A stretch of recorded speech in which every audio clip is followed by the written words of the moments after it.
और जनरली हम लोग जानते हैं कि जो किडनी है हमारा क्या है, मोस्ट ऑफ द ड्रग्स का जो पार्ट है लगभग 90 से लेकर के 95% किडनी क्या करती है, ड्रग्स को एक्सक्रीट करती है। लेकिन और भी कुछ पार्ट्स हैं, जैसे कि आपका ये लंग्स है, तो लंग्स भी क्या करता है, कुछ हिस्सा ड्रग्स को क्या करता है, एक्सक्रीट करता है। उसके अलावा लंग्स को अगर हम छोड़ दें तो लंग्स को छोड़ने के बाद हमारे जो स्वेट है उसमें से भी ड्रग्स का कुछ हिस्सा एक्सक्रीट होता है।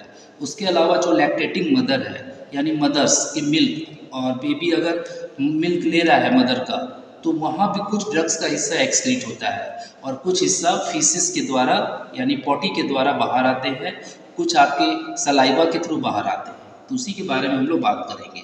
तो सबसे पहले आप जैसे देख रहे हैं यहाँ पे रीनल है, रीनल का मतलब किडनी, किडनी का डायग्राम बना है।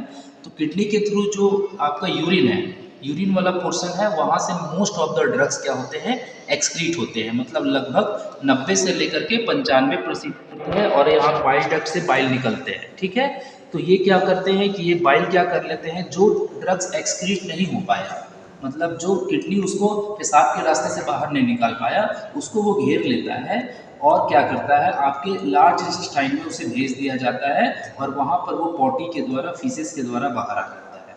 उसके बाद बात कर लेते हैं आपके लंग्स की।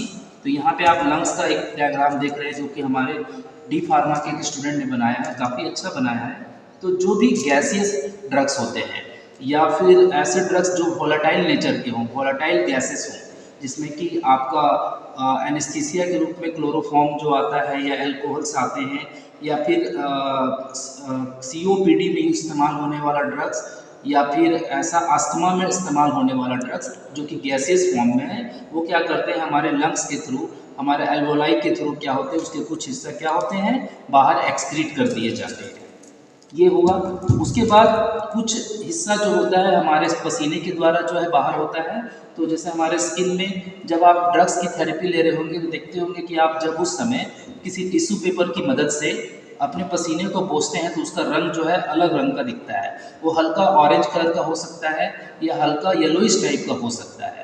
तो इससे पता चलता है कि ड्रग्स का कुछ हिस्सा आपके पसीने के ही थ्रू एक्सक्रीट होता है, लेकिन इसकी अमाउंट बहुत ही क्या होती है, कम होती है।